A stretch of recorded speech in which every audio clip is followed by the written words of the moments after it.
हामीले नै मिचेका छौँ भनौँ यहाँको इन्डियाको जमिन। हजुर ए कसरी 10 गजे हामीले छोडेका छैनौँ, 10 गजे हामीले खाएकै छौँ। जाउँ न, कहाँ हो त्यो? यहीँ छ, यही हो, यही जाउँ न त। ए 10 गजे खाइदिनु भएको छ। 10 गजे खाएको। अब तपाईँहरूकै भाषा भयो है यो।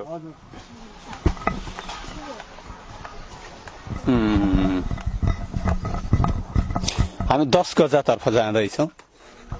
कुतिया कबर कञ्चनपुरको यो कुन नगरपालिका? हाम्रो 10 गजा पर्छ। दोधरा चाँदनी होइन? दोधरा चाँदी नगरपालिका। दोधरा चाँदनी नगरपालिका वडा नम्बर 10 कुतिया कबर। ए यो 10 गजा हो? 10 गजा यहाँ पर्छ सिमाना। ए 10 गजामै घर बनाउनु भएको छ? 10 गजामै। हामी त भारतमा आइसक्यौँ होइन? तपाईँको त झोलुङको भारतमा रहेछ।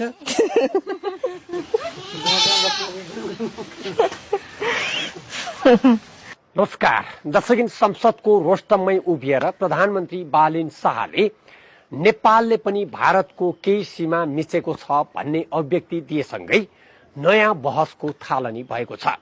कतिपयले प्रधानमन्त्री बालेन शाहले अप्रिय लाग्ने सत्य बोल्ने आँट गरे भनेर पनि टीका टिप्पणी गरिरहेका